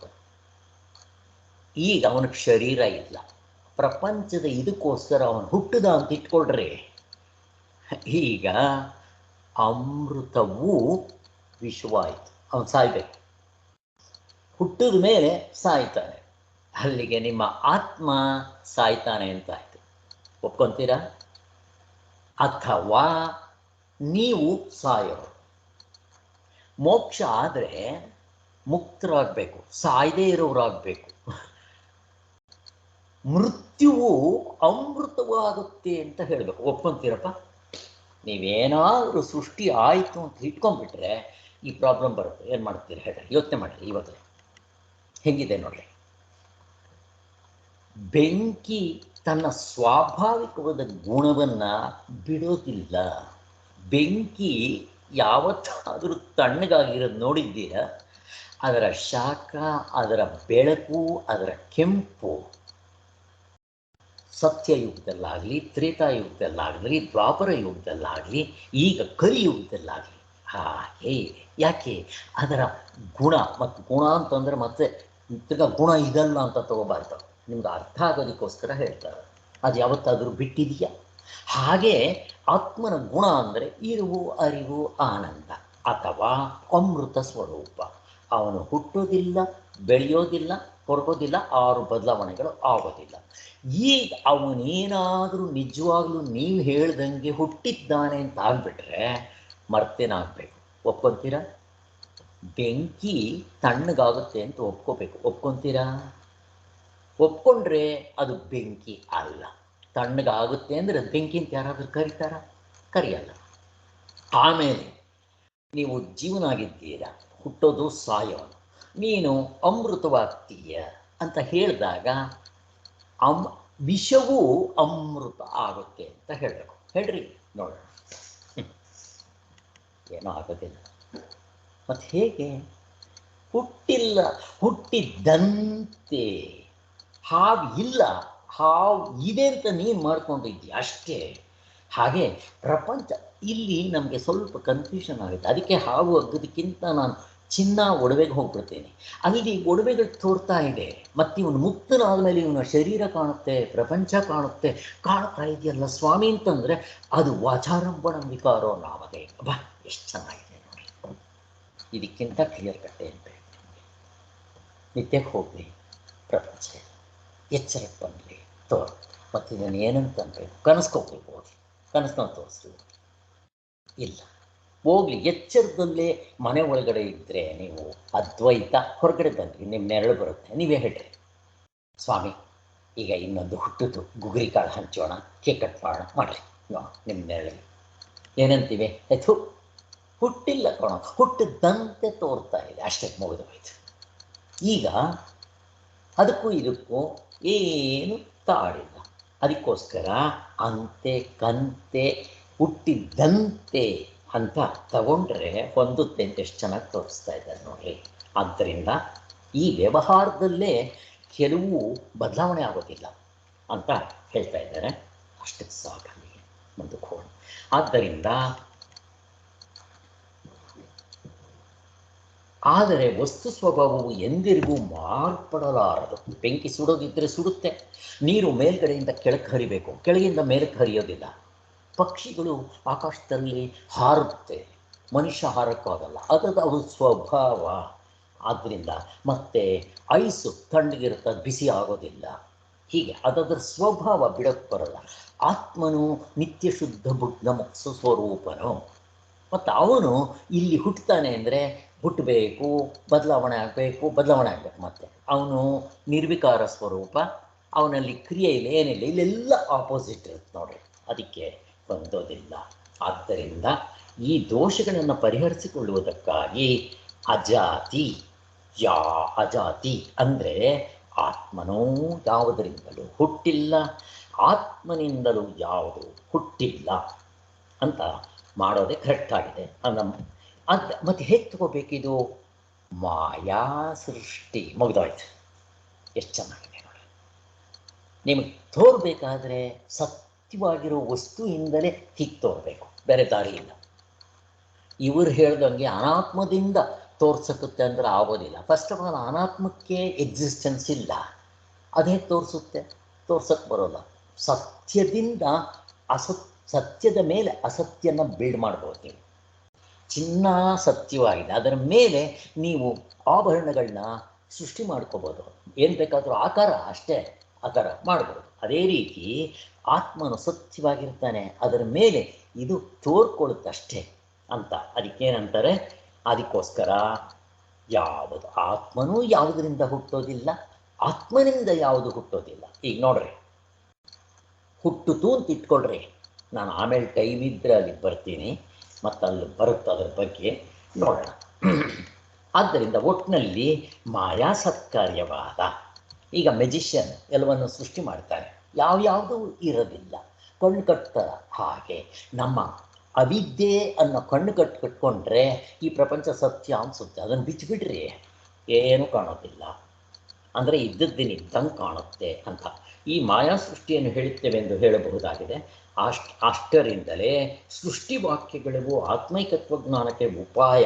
ಹಾಗಾದರೆ ನಿಮ್ಮ ವೇದಗಳಲ್ಲಿ ಸೃಷ್ಟಿ ಆಗಿದೆ ಅಂತ ಸ್ಪಷ್ಟವಾಗಿ ಹೇಳಿದೆಯಲ್ಲ? ಹೌದು, ಹೇಳಿದೆ. ಯಾತಕ್ಕೆ? ಉಪಾಯ. ಏನಾದರೂ ಮಾಡಿ ನಿಮ್ಮನ್ನು ಮೆತ್ತಿಗೆ ಇಲ್ಲಿಂದ ಅಲ್ಲಿಗೆ ಮುಟ್ಟಿಸ್ಬೇಕು ಅಂತ. ಹಾಗೆ ಹೇಳಿದ್ದಿದ್ರೆ ಎಲ್ಲಾದರೂ ಸೃಷ್ಟಿಗೆ ಫಲವನ್ನು ಹೇಳಿದೇನಪ್ಪ? ಹೇಳಿ. ನೀನು ಸೃಷ್ಟಿಯ ವಿಚಾರವನ್ನು ತಿಳ್ಕೊಳ್ಳೋದ್ರಿಂದ, ಅದನ್ನು ಉಪಾಸನೆ ಮಾಡೋದ್ರಿಂದ ನೀನು ಸ್ವರ್ಗಕ್ಕೆ ಹೋಗ್ತೀಯ, ತೋರಿಸು. ಮತ್ತು ಆ ಸೃಷ್ಟಿಯನ್ನು ಒಂದೊಂದು ಉಪನಿಷತ್ನಲ್ಲಿ ಒಂದೊಂದು ಥರ ಹೇಳಿದೆ. ಏನು ಮಾಡ್ತೀರಾ? ಅದೇ ಒಂದು ಉಪನಿಷತ್ನಲ್ಲಿ ಆತ್ಮನ ಯೋಚನೆ ಮಾಡಿ ಆಕಾಶವನ್ನು ಸೃಷ್ಟಿ ಮಾಡಿದ. ಆಕಾಶ ವಾಯುವನ್ನು, ವಾಯು ಅಗ್ನಿಯನ್ನು, ಅಗ್ನಿ ಜಲ, ಜಲ ಪೃಥ್ವಿ, ಹಿಂಗೆ ಹೇಳ್ತಾರೆ. ಇನ್ನೊಂದು ಕಡೆ ತಗೊಳ್ರಿ, ಆ ಆತ್ಮನು ಅಗ್ನಿಯನ್ನು ಸೃಷ್ಟಿ ಮಾಡಿದ. ಮೇಲ್ಗಡೆ ಎರಡು ಬಿಟ್ಬಿಟ್ರು, ಅಮೂರ್ತಗಳು ಎರಡನ್ನು ಬಿಟ್ಟರು, ಮೂರ್ತಗಳು ತಗೊಂಡ್ರು. ಅಗ್ನಿಯಿಂದ ವಾಯು, ಅಗ್ನಿ, ಅಗ್ನಿಯಿಂದ ಜಲ, ಜಲದಿಂದ ಪೃಥ್ವಿಯಿಂದ ಔಷಧಗಳು, ಹೀಗೆ ತಗೋಬೋದು. ಇದೇನು ನಿಮ್ಮ ಉಪನಿಷತ್ತು ಏನು ತಿಕ್ಕಲ ಹುಡ್ಕೊಂಡು ಬರೆದ್ರೆ ಇದು ಋಷಿ ಮುನಿಗಳು ಅಂತ ಪ್ರಶ್ನೆ ಬಂದುಬಿಡುತ್ತೆ, ಸರಿಯಾಗಿ ಅರ್ಥ ಮಾಡ್ಕೊಳ್ತಾ ಇದ್ದರೆ. ಅದಕ್ಕೆ ಗುರುಮುಖೇನ ತಿಳ್ಕೋಬೇಕು ಅನ್ನೋದು. ಇಲ್ಲಿದ್ರೆ ಕಾಂಟ್ರಾವರ್ಷಿಯಲ್ ಸ್ಟೇಟ್ಮೆಂಟ್ ತುಂಬ ಬರುತ್ತೆ. ಆದ್ದರಿಂದ ಇಲ್ಲಿ ಅದಕ್ಕೆ ಬೆಲೆ ಇಲ್ಲ. ಮತ್ತು ಯಾವುದಕ್ಕೆ ಬೆಲೆ ಅಂದರೆ, ನಿಮಗೇನಾದರೂ ಮಾಡಿ ಆತ್ಮತತ್ವ ಮುಟ್ಟಿಸ್ಬೇಕು, ಅದರದ್ದು ಬೆಲೆಗೋಸ್ಕರ ಇಲ್ಲಿ ಉಪಾಯವಾಗಿ ಹೇಳ್ತಾ ಬಂದಿದೆ, ಅಷ್ಟೇನಪ್ಪ. ಈಗ ನೋಡ್ರಿ, ಒಂದು ಕಡೆ ಮನಸ್ಸಿನಿಂದ ಆತ್ಮನನ್ನು ತಿಳ್ಕೊಳ್ಳೋಕೆ ಬರಲ್ಲ ಅಂತ ಒಂದು ಕಡೆ ಸ್ಟೇಟ್ಮೆಂಟ್. ಅದೇ ಇನ್ನೊಂದು ಕಡೆ ಉಪನಿಷತ್ನಲ್ಲಿ ಆತ್ಮನನ್ನು ಮನಸ್ಸಿನಿಂದಲೇ ತಿಳ್ಕೋಬೇಕು. ಮನಸ್ಸೇ ಏವಂ ಕರ್ಣಂ. ಏನು ಸ್ವಾಮಿ ನಿಮ್ಮ ಉಪನಿಷತ್, ನಿಮ್ಮ ಋಷಿ ಮುನಿಗಳೆಲ್ಲ ಕೂಡ್ಕೊಂಡು ಬರ್ತಿದ್ದಾರೆ ಅಂತ ಪ್ರಶ್ನೆ ಬಂದ್ಬಿಡುತ್ತೆ ಅರ್ಥ ಆಗ್ತಾ ಇದ್ದರೆ. ಅದಕ್ಕೆ ಸರಿಯಾದ ಗುರುಮುಖೇನ ಕೇಳಬೇಕು ಅನ್ನೋದು. ಮತ್ತು ಯಾಕೆ ಹಿಂಗೆ ಬರೆದ್ರು? ಹೌದು, ಆತ್ಮನ ಮನಸ್ಸಿನಿಂದ ತಿಳ್ಕೊಳಕ್ಕಾಗುತ್ತಾ ಆತ್ಮನ್ನ? ಮತ್ತು ತಿಳ್ಕೊಬೋದು ಅಂತ ಬರ್ತಿದ್ದಾರಲ್ಲ, ಆ ಅಂತಃಕರಣಕ್ಕೆ ಸಂಸ್ಕಾರ ಕೊಡುವಂಥದ್ದನ್ನು ಮಾಡಿದರೆ ಸಾಧನೆಗಳು, ಆಗ ಅದೇ ಮನಸ್ಸು ಸಂತಾನವನ್ನು ಬಿಟ್ಟು ಆತ್ಮನಾಗಿ ನಿಂತ್ಕೊಳ್ಳುತ್ತೆ ಅನ್ನೋದಕ್ಕೆ ಕೇಳಕ್ಕೆ ಬಂದಿದೆ. ಇಷ್ಟು ತಗೋಬೇಕಾಗುತ್ತೆ ನಾವು ಅನ್ನೋದಕ್ಕೆ. ಎಷ್ಟು ಕಾಂಟ್ರಾವರ್ಷಿಯಲ್ ಸ್ಟೇಟ್ಮೆಂಟ್ ಬರುತ್ತೆ ನೋಡ್ರಿ ಅನ್ನೋದಕ್ಕೆ ತೋರಿಸಿದ್ದು. ಅಲ್ಲಿಗೆ ಎಲ್ಲ ಉಪಾಯಗಳು ಹೀಗಲ್ಲ ಅಂತ ಅಲ್ಲಗೆಳೆದು ಅಧ್ಯಾರೋಪ ದೃಷ್ಟಿಯಿಂದ ನಮ್ಮನ್ನು ಆತ್ಮತತ್ವದಲ್ಲಿ ನಿಲ್ಲಿಸ್ತಾರೆ. ಆದ್ದರಿಂದ ಅದ್ವೈತವು ಮಾಯೆಯಿಂದ ಜನ್ಮವನ್ನು ಪಡೆದಂತೆ ತೋರಿಕೊಳ್ಳುತ್ತದೆ ಎಂಬುದೇ ಸರಿ. ಮಾಯಾ ಸತ್ಕಾರ್ಯವಾದ ಅಂತ ಅಂದರೆ ನಿಜವಾಗಿ ಹುಟ್ಟುತ್ತದೆ ಎನ್ನುವವರ ಪಕ್ಷದಲ್ಲಿ ಹುಟ್ಟುವ ಸ್ವಭಾವವುಳ್ಳದ್ದೇ ಹುಟ್ಟುವುದಂತೆ ಆಗುವುದರಿಂದ ಅದಕ್ಕೆ ಹುಟ್ಟುವ ಸ್ವಭಾವವುಳ್ಳ ಕಾರಣವಿದೆ, ಅದಕ್ಕೂ ಮತ್ತೊಂದು ಕಾರಣವಿದೆ ಎಂದು ಒಪ್ಪಬೇಕಾಗಿರುವುದು. ಇದು ಅನವಸ್ಥಾ ದೋಷ ಕಂಡು ಬೀಳುತ್ತೆ ಅಂತಾರೆ. ಈ ಅನವಸ್ಥಾ ದೋಷವನ್ನು ನಾನು ಆಮೇಲೆ ನಿಮಗೆ ಹೇಳ್ತೀನಿ, ನನಗೆ ಟೈಮ್ ಇದ್ದರೆ. ಇವತ್ತು ನಾನು ಇದು ಎಂಡ್ ಮಾಡ್ತಾ ಇದ್ದೀನಿ. ನೆಕ್ಸ್ಟ್,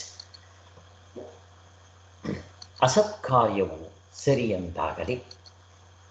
ಇಲ್ಲಿ ಸತ್ಕಾರ್ಯ ಸರಿಯಿಲ್ಲ. ಸತ್ಕಾರ್ಯ ಅಂದರೆ ಇರೋದರಿಂದ ಹುಟ್ಟುತ್ತೆ, ಅನಾತ್ಮದಿಂದ ಹುಟ್ಟುತ್ತೆ ಅಂತ ಅವರು ಯಾವುದದು ಸಾಂಖ್ಯರು ಹೇಳೋದು ಯಾವುದದು ಅನಾತ್ಮ ಅದರಿಂದ ಹುಟ್ಟುತ್ತೆ ಅಂತಾರೆ.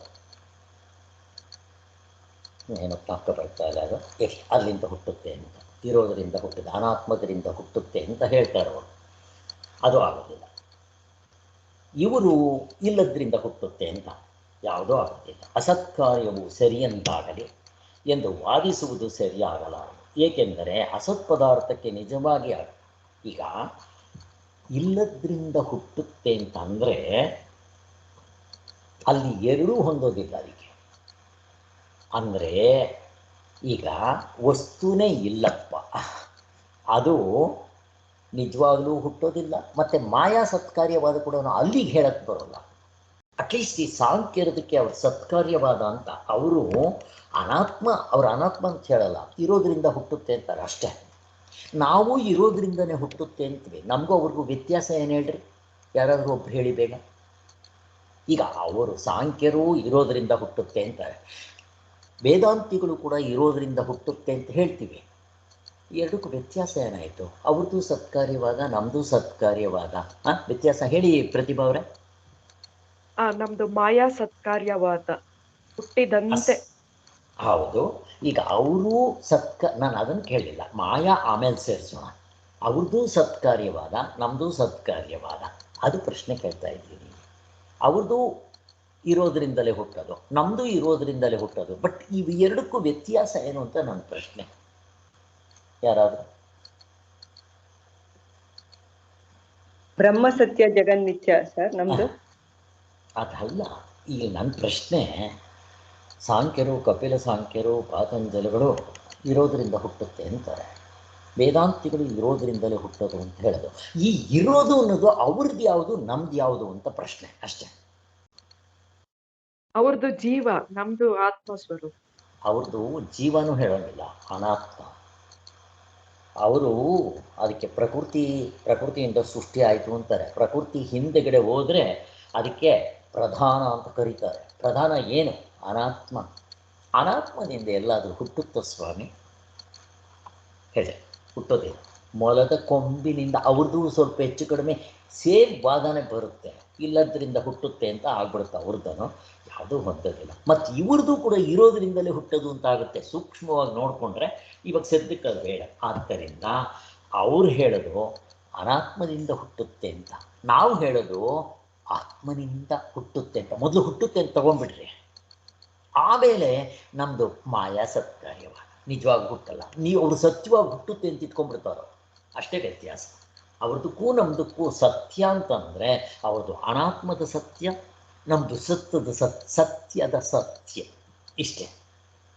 ಕೊನೆಗೆ ಅವ್ರು ನಿಜವಾಗ್ಲೂ ಅದರಿಂದ ಹುಟ್ಟುತ್ತೆ ಅಂತ, ನಾವು ನಮ್ಮದ್ರಿಂದಲೂ ನಿಜವಾಗೂ ಆತ್ಮನಿಂದಲೂ ಕೂಡ ಸತ್ಯವಾಗಿ ಹುಟ್ಟೋದಿಲ್ಲ, ಮಾಯಾ ಸತ್ಕಾರ್ಯವಾದ ಹುಟ್ಟಿದ್ದಂತೆ ತೋರ್ತಾ ಇದೆ. ಈ ಎರಡು ವ್ಯತ್ಯಾಸ ಇಟ್ಕೋಬೇಕು. ಬಟ್ ಇವರಲ್ಲಿ ಇದು ಎರಡೂ ಹೊಂದೋದಿಲ್ಲ. ಯಾರು ಅಸತ್ಕಾರ್ಯವಾದಲ್ಲಿ ಅಂದರೆ ಇವ್ರದ್ದು ಯಾವ ವಸ್ತು ಇಲ್ಲವೋ ಅದರಿಂದ ಹುಟ್ಟುತ್ತೆ ಅಂದರೆ ಅರ್ಥ ಇರ್ತದ್ದು ಆಗೋದಿಲ್ಲ. ಈಗ ಅಲ್ಲಿಗೆ ಮಾಯಾ ಸತ್ಕಾರ್ಯವಾದ ಹಚ್ಚಕ್ಕೆ ಹೋಗ್ರಿ, ಆಗೋದಿಲ್ಲ. ಅದಕ್ಕೆ ಇವ್ರದಕ್ಕಿಂತ ಸಾಂಖ್ಯರು ಒಂದು ಸ್ವಲ್ಪ ಉತ್ತಮರು. ಇರೋದರಿಂದ ಹುಟ್ಟುತ್ತೆ ಅಂತಾರೆ, ಅವ್ರದ್ದು ಒಂದೇ ಮಿಸ್ಟೇಕ್, ಅವ್ರದ್ದು ಎರಡು ಮಿಸ್ಟೇಕು. ಇಲ್ಲದ್ರಿಂದ ಹುಟ್ಟುತ್ತೆ ಸಾಧ್ಯನೇ ಇಲ್ಲ. ಅಲ್ಲಿಗೆ ಅವ್ರದ್ದು ಮಾಯಾ ಸತ್ಕಾರ್ಯ ನೀವು ಹೇಳೋಕ್ಕೆ ಬರಲ್ಲ ಅವರಿಗೆ ಅಂತ ಅರ್ಥ ಮಾಡಿಕೊಂಡ್ರೆ ಸಾಕು. ಆದ್ದರಿಂದ ಇಲ್ಲೇನು ಹೇಳ್ತಾರೆ? ಅಸತ್ ಪದಾರ್ಥಕ್ಕೆ ನಿಜವಾಗಿಯೂ ಆಗಲಿ ಮಾಯೆಯಿಂದಲಾಗಲಿ ಜನ್ಮವು ಉಂಟಾಗಲೇ ಆಗದು ಅಂತ ಅಷ್ಟು. ಅದಕ್ಕೋಸ್ಕರ ಆದ್ದರಿಂದ ಸ್ವಪ್ನದಲ್ಲಿ ನಾನೊಬ್ಬನೇ ಇರುವ ಆತ್ಮನೇ. ಮತ್ತು ಇದು ಏನು ಅಂತಂದರೆ ಈ ಸ್ವಪ್ನ, ಕನಸು ನಮಗೆಲ್ಲ ಗೊತ್ತಿದೆ. ಮನಸ್ಸಿನ ಒಂದು ವೇವ್ ಅಥವಾ ಮನಸ್ಸಿನ ಒಂದು ಅಲೆ, ಅದರಿಂದ ಪ್ರಪಂಚ ಸೃಷ್ಟಿಯಾದಂಗೆ ಕಾಣುತ್ತೆ ಅಷ್ಟೇ. ಅದಕ್ಕೆ ಏನು ಹೇಳ್ತಾರೆ ಅವರು? ಮನಸ್ಸಿನ ಸ್ಪಂದನ ಅಂತಾರೆ ಅಷ್ಟೇ. ಈಗ ಗಾಢ ನಿದ್ರೆಯಲ್ಲಿ ಮನಸ್ಸಿಲ್ಲ, ಪ್ರಪಂಚ ತೋರಿಸ್ರಿ, ಸಾಧ್ಯನೇ ಇಲ್ಲ. ಕನಸಿನಲ್ಲಿ ಮನಸ್ಸಿದೆ, ಮತ್ತೇನಾಯ್ತಲ್ಲಿ? ಮನಸ್ಸು ಬಂದಿದ್ದ ತಕ್ಷಣ ಪ್ರಪಂಚ, ಅದರ ಒಂದು ವೇವ್, ಸ್ಪಂದನ, ಮನಸ್ಸಿನ ಸ್ಪಂದನ. ಹಾಗೆಯೇ ಎಚ್ಚರದಲ್ಲೂ ಕೂಡ ಮನಸ್ಸಿನ ಸ್ಪಂದನದಿಂದ ಪ್ರಪಂಚ ತೋರ್ತಾ ಇದೆ ಅಷ್ಟೇ. ಆ ಮನಸ್ಸು ಸತ್ಯವಾಗಿದೆಯಾ? ಇಲ್ಲ. ಇದ್ದಿದ್ದರೆ ಎಚ್ಚರದ ಮನಸ್ಸು ಕನಸು ಬರಬೇಕಾಗಿತ್ತು, ಬರಲಿಲ್ಲ. ಕನಸಿಂದ ಹೋಗಲಿ ಸತ್ಯ ಅಂದರೆ ಕನಸಿನ ಮನಸ್ಸು ಎಚ್ಚರಕ್ಕೆ ಬರಬೇಕಾಗಿತ್ತು, ಬರೋದಿಲ್ಲ. ಈ ಎರಡೂ ಸತ್ಯ ಅಲ್ಲ ಅನ್ನೋದಕ್ಕೆ ನಿದ್ದೆಗೆ ಬರೋದಿಲ್ಲ. ಇದಕ್ಕಿಂತ ಇನ್ನೇನು ಬೇಕು ಪ್ರೂಫ್ ನಿಮಗೆ?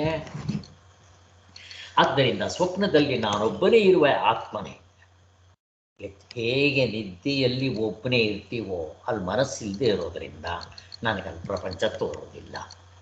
ಕನಸು ಬಂದಿದ ತಕ್ಷಣ, ಮನಸ್ಸು ಬಂದಿದ ತಕ್ಷಣ ಅದರ ಸ್ಪಂದನದಿಂದ ಪ್ರಪಂಚ ತೋರುತ್ತೆ ಅಷ್ಟೇ. ಅವಿದ್ಯೆಯಿಂದ ಹಾಗೆ. ಅದೇ ರೀತಿ ಎಚ್ಚರದಲ್ಲೂ ಕೂಡ ಮುಗಿದೋಯ್ತು ಅಂತ ಹೇಳ್ತಾ ಇದ್ದಾರೆ. ದ್ವೈತ ಪ್ರಪಂಚವಾಗಿ ತೋರುತ್ತಿರುವಂತೆ ಎಚ್ಚರದಲ್ಲಿಯೂ ಅದ್ವಯಾತ್ಮನಲ್ಲಿ ಮನಸ್ಸಿನ ಸ್ಪಂದನದಂತೆ ದ್ವೈತವು ತೋರ್ತಾ ಇದೆ ಅಂತ ಒಪ್ಕೋಬೇಕಷ್ಟೇ, ಮುಗಿದೋಯ್ತು. ಈ ವಾದವು ಅನುಭವ ಅನುಸಾರಿಯಾಗಿಯೂ ಆಗಿರುತ್ತೆ. ನೋಡ್ರಿ, ನಾವು ಹೇಳ್ತಾ ಇರೋ ವಾದ ಅನುಭವಕ್ಕೂ ಹೊಂದುತ್ತೆ. ಎಚ್ಚರ, ಕನಸು, ನಿದ್ದೆ ನೋಡ್ಕೊಡ್ರಿ. ಹೇಗೆಂದರೆ, ಮನಸ್ಸಿರುವಾಗ ದ್ವೈತ ಕಾಣುತ್ತೆ. ಎಲ್ಲಿ? ದೃಶ್ಯ ಪ್ರಪಂಚದಲ್ಲಿ. ಮನಸ್ಸು ಅಮನೀಭಾವವನ್ನು ಪಡೆದ್ರೆ ಅಥವಾ ನಿದ್ದೆಯಲ್ಲಿ ಮನಸ್ಸು ಇಲ್ಲದೆ ಇದ್ದರೆ, ನೀವು ದೇವರು ಕೊಟ್ಟಂಥ ಸ್ಯಾಂಪಲ್ ನಿದ್ದೆ ಆಗ್ಬೋದು, ಅನಸ್ತಿಷ್ಯ ಆಗ್ಬೋದು, ಮೂರ್ಛೆ ಆಗ್ಬೋದು, ಆಮೇಲೆ ಕೋಮ ಆಗ್ಬೋದು, ಪಿಕ್ಸ್ ಆಗ್ಬೋದು, ಅಥವಾ ಸಾವಾಗ್ಬೋದು. ನ್ಯಾಚುರಲ್ ನಿದ್ದೆ, ಸಾವು, ಮಹಾಪ್ರಳಯ, ಇಲ್ಲಿ ಮನಸ್ಸಿರೋದಿಲ್ಲ. ಅದಕ್ಕೆ ನಾವು ನಮ್ಮ ಆತ್ಮಸ್ವರೂಪದಲ್ಲಿರ್ತೀವಿ. ಒಡವೆಗಳನ್ನ ಕರಗಿಸಿದ್ರೆ ಚಿನ್ನ ಇಟ್ಟಂಗೆ ಅಷ್ಟೆ. ಎದ್ದಿದ ತಕ್ಷಣ ಮನಸ್ಸಿನ ವೇವ್ ಪ್ರಪಂಚ ಮುಗಿದೋಯ್ತು. ಆದ್ದರಿಂದ ಇಲ್ಲಿ ಮನಸ್ಸಂದರೆ ಪ್ರಪಂಚವೇ ಅಂತ ಇದರ ಹಿಂದೆ ಎಲ್ಲ ಡಿಸ್ಕಷನ್ಸ್ ಆಗಿತ್ತು. ಜ್ಞಾಪಕ ಮಾಡಿಕೊಡ್ರಿ. ಇಷ್ಟೇ ಹೇಳ್ತಾರೆ. ಒಟ್ಟಿನಲ್ಲಿ ಎಲ್ಲಿ ಅಮನೀಭಾವ, ನೀವು ಸಾಧನೆ ಮಾಡಿ ಮನಸ್ಸನ್ನು ಅಮನಸ್ಕವಾಗಿ ಮಾಡ್ಕೊತೀರೋ ಅಥವಾ ಆ ಅಧಿಕಾರಿ ಅದರಿಂದ ಎರಡು ಇವಾಗ ಸಾಧನೆ ಬಂತು. ಮನೆಯಲ್ಲಿ ನಾವು ಮಾಡಿದ್ದೆಲ್ಲ ಸಾಧನೆ ಬರ್ತಾ ಇದೆ. ಇದೆಲ್ಲ ನಾವು ಚೆನ್ನಾಗಿ ಡಿಸ್ಕಷನ್ಸ್ ಮಾಡೋದ್ರಿಂದ ಇದನ್ನು ಬೇಗ ಓಡಿಸ್ಕೊಂಡು ಹೋಗ್ಬಿಡ್ತೀನಿ. ಏನೇನು ಮುಗಿದು ಹೋಯಿತು. ಇಲ್ಲಿ ಶ್ರವಣದಿಂದಲೇ ಮುಕ್ತ ಆಗ್ಬಿಟ್ರೆ ಅವನ ಕೆಲಸ ಮುಕ್ತೋಯ್ತು. ಅವ್ನು ಮಾಡೋದೇನಿಲ್ಲ, ತತ್ವದಲ್ಲಿ ನಿಂತುಬಿಡ್ತಾನೆ. ಇದು ಉತ್ತಮಾಧಿಕಾರಿ. ಇನ್ನು ಮಧ್ಯಮಾಧಿಕಾರಿ, ಅಧಮಾಧಿಕಾರಿಗೆ ಆಗದೇ ಇದ್ದಾಗ ಅವನಿಗೆ ಮನನದಿಂದಲೋ ಧ್ಯಾನದಿಂದಲೋ ಅಥವಾ ಅದೂ ಆಗದೇ ಇದ್ದರೆ ಸಾರ್ವತ್ರಿಕ ಪೂರ್ಣಾನುಭವದ ಅವಸ್ಥಾತ್ರಯದಿಂದಲೋ ಅದೂ ಆಗದೇ ಇದ್ದರೆ ಜಪದಿಂದ. ಇದನ್ನು ಕೊನೆಯದು ಎರಡನ್ನು ಸಚ್ಚಿದಾನಂದ ಸರಸ್ವತಿ ಸ್ವಾಮಿಗಳು ಭಗವತ್ಪಾದರು ಹೇಳಿದ್ರಿಂದ ಗೊತ್ತಾಯಿತು. ಪುಸ್ತಕದಲ್ಲಿ ಆ ಥರ ಇಲ್ಲ. ಪುಸ್ತಕದಲ್ಲಿ ಹೇಳೋದು ಶ್ರವಣ, ಮನನ, ಧ್ಯಾನ ಅಷ್ಟೇ ಹೇಳಿದ್ರು. ಅದಕ್ಕೆ ಉತ್ತಮ, ಮಧ್ಯಮ, ಅಧಮ ಅಂತ ಹೇಳ್ಕೊಂಡು ಬರ್ತಾರೆ. ಯಾರೇ ಆಗಲಿ, ನೀವು ಯಾವುದೇ ಸಾಧನೆ ಮಾಡಲಿ, ಮುಕ್ತರು ಆದರೆ ಅಲ್ಲಿ ಕರ್ತೃತ್ವ ಇರೋಲ್ಲ. ಪ್ರಪಂಚೋಪಶಮ, ಪ್ರಪಂಚ ಸತ್ಯ ಅಂತ ಅನಿಸೋಲ್ಲ ಅನ್ನೋದು ಇಷ್ಟು ಗೊತ್ತಾಯ್ತು ನಮಗೆ. ಆದ್ದರಿಂದ ಇದನ್ನು ನಮಗೆ ನೋಡ್ರಿ ಮತ್ತೆ ಒಂದು ಉಪಾಯವನ್ನು ತೋರಿಸ್ತಾರೆ. ಯಾಕೆಂದರೆ ಎಲ್ಲರೂ ಉತ್ತಮಾಧಿಕಾರಿಗಳು ಇರೋಕ್ಕೆ ಸಾಧ್ಯ ಇಲ್ಲ. ಮಧ್ಯಮ, ಅಧಮಾಧಿಕಾರಿಗಳಿರ್ತಾರೆ. ಅವ್ರಿಗೋಸ್ಕರ ಗೌಡಪಾದರು ಮನೋನಿಗ್ರಹ ಅನ್ನೋ ಒಂದು ಉಪಾಯವನ್ನು ತೋರಿಸಿದ್ರು. ಇವೆಲ್ಲ ಉಪಾಯಗಳು. ಸೃಷ್ಟಿ, ಸ್ಥಿತಿ, ಲಯ ಉಪಾಯ, ಮತ್ತು ಕರ್ಮಕಾಂಡ, ಜ್ಞಾನಕಾಂಡ, ಮತ್ತು ಉಪಾಸನಾಕಾಂಡ ಉಪಾಯ. ಹಾಗೆ ಇಲ್ಲಿ ಮನೋನಿಗ್ರಹ ಸಾಧನೆಗಳು ಉಪಾಯ. ಆದ್ದರಿಂದ ಇಲ್ಲಿ ಮನೋನಿಗ್ರಹ ಅನ್ನೋ ಉಪಾಯವನ್ನು ತೋರಿಸಿದ್ರು. ಆ ಮನಸ್ಸನ್ನು ಅಮನೀಭಾವ ಮಾಡಿಕೊಂಡ್ರೆ ಮತ್ತೆ ಹಾಗೆ ಆಗ್ತೀವಿ. ಮತ್ತು ಎಂಥ ಮನಸ್ಸು? ಶಾಸ್ತ್ರಾಚಾರ್ಯರಿಂದ ಸಂಸ್ಕಾರ ಹೊಂದಿದ ಮನಸ್ಸು ಅಂತ ಹೇಳಿದ್ರು. ಅಲ್ಲಿ ನಮ್ಗೆ ಅವಸ್ಥಾತ್ರಯ ವಿಚಾರ ಚೆನ್ನಾಗಿ ಗೊತ್ತಿರಬೇಕು, ಆತ್ಮನ್ನ ಗುರುತಿಸಿರಬೇಕು, ಮತ್ತು ನಮ್ಮ ಅಂತಃಕರಣ ಸಾಧನೆಗಳು ಮಾಡಿ ಶುದ್ಧಿ ಮಾಡಿಕೊಂಡು ನಮ್ಮ ಕಾಮಕ್ರೋಧಗಳು, ಪಾಪ ಪುಣ್ಯಗಳು ಪೂರ್ತಿ ಸವ್ದಿರಬೇಕು. ಇದು ಪಾಪ ಪುಣ್ಯ ಸವಿಯೋದು ಅಂದರೂ ಒಂದೇ, ನಿಮ್ಮ ಅಂತಃಕರಣ ಶುದ್ಧಿ ಆಗೋದು ಅಂದರೂ ಒಂದೇ. ಇವುಗಳನ್ನ ನಾವು ಮಾಡಿಕೊಂಡು ಪರಂಪರಾ ಸಾಧನ, ಸಹಕಾರಿ ಸಾಧನ, ನೇರಾದ ಸಾಧನ, ಮತ್ತು ಇವಕ್ಕೆ ಮಧ್ಯದಲ್ಲಿ ಬ್ರಿಡ್ಜ್ ಸಾಧನ ಚತುಷ್ಟ, ಇವುಗಳನ್ನೆಲ್ಲ ನಾವು ಮಾಡಿಕೊಂಡಿದ್ದರೆ ಆವಾಗ ಆಗುತ್ತೆ ಅಂತ ಹೇಳಿದ್ರು. ಆವಾಗ ನಮಗೆ 4 ಅಡಚಣೆಗಳು ಬರುತ್ತೆ ಅನ್ನೋದು ಕೂಡ ಹೇಳಿದ್ರು. ಯಾವ್ಯಾವುದದು? ನಿದ್ದೆಗೆ ಹೋಗ್ಬಿಡ್ಬೋದು, ವಿಕ್ಷೇಪಗಳಾಗ್ಬೋದು, ಸಂಕಲ್ಪ ವಿಕಲ್ಪಗಳು ಯೋಚನೆಗಳು ಬರ್ಬೋದು, ಅಥವಾ ಮಧ್ಯದಲ್ಲಿ ನಿಂತ್ಕೊಂಡ್ಬಿಡ್ಬೋದು, ಕಷಾಯ ದೋಷ.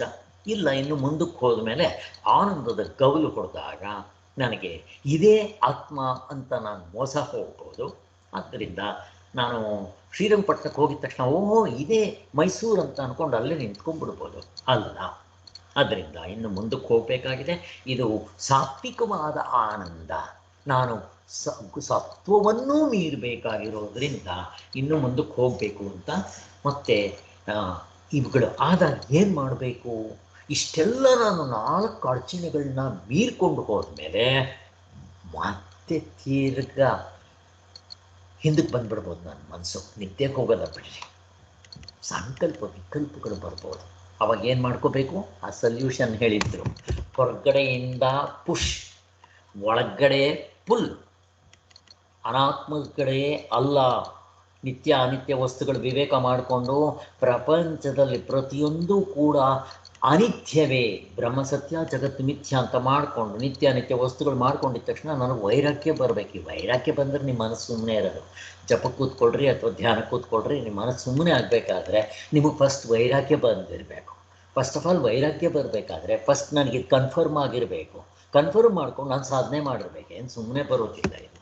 ಯಾವಾಗ ಸಾಧನೆ ಮಾಡ್ತೀನೋ ಆವಾಗ ಇವುಗಳೆಲ್ಲ ಆಗುತ್ತೆ ಅಂತ.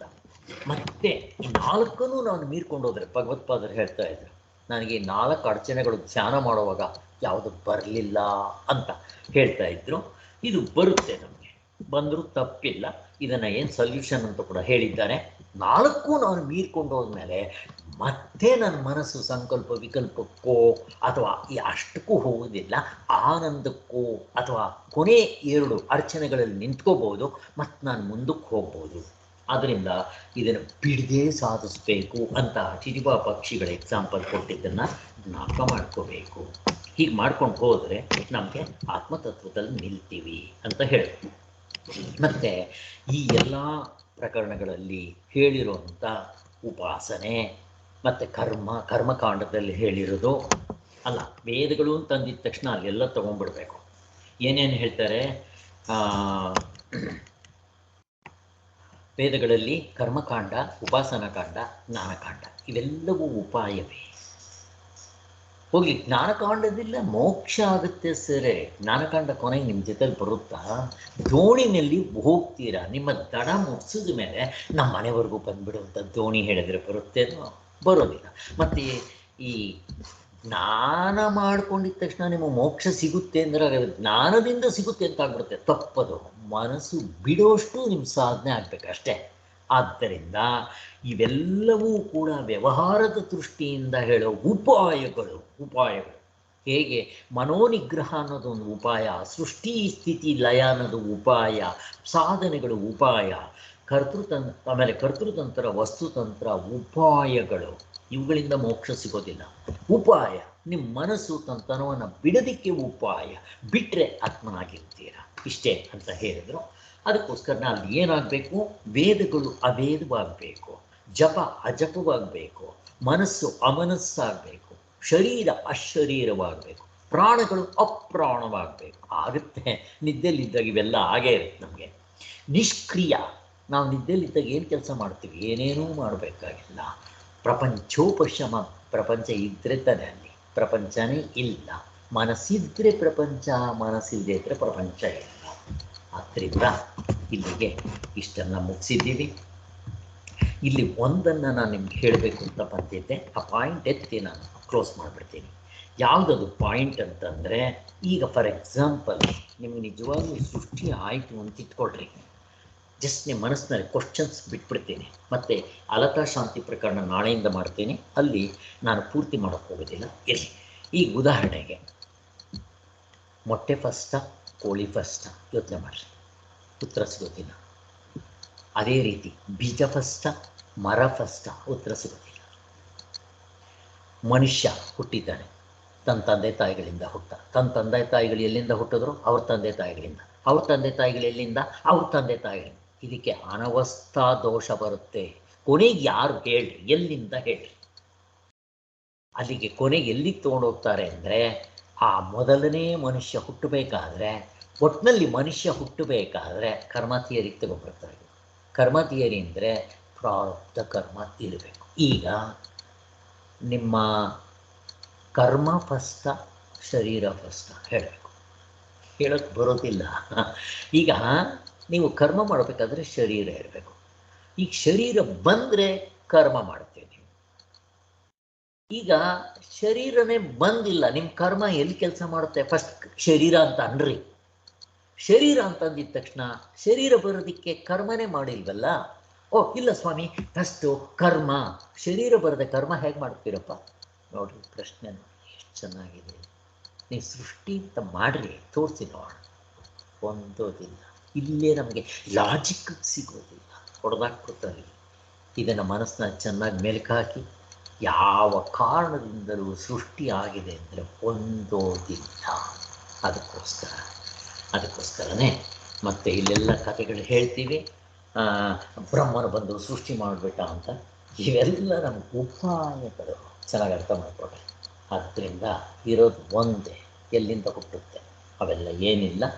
ಇಲ್ಲಿಗೆ ಓಂ ಶಾಂತಿ ಶಾಂತಿ ಶಾಂತಿ. ಜೈ ಗುರುದೇವ್. ಪರಮಾತ್ಮನಲ್ಲಿ ಪ್ರಾರ್ಥನೆ ಮಾಡೋಣ, ನಮ್ಮೆಲ್ರಿಗೂ ಈ ಒಂದು ಅಂತಃಕರಣ ಶುದ್ಧಿ ಮಾಡಿ ಆತ್ಮತತ್ವದಲ್ಲಿ ಆದಷ್ಟು ಬೇಗ ನಿಲ್ಲಿಸಪ್ಪ ಅಂತ ಕೇಳಿಕೊಂಡು ಮುಗಿಸ. ಜೈ ಶ್ರೀರಾಮ್.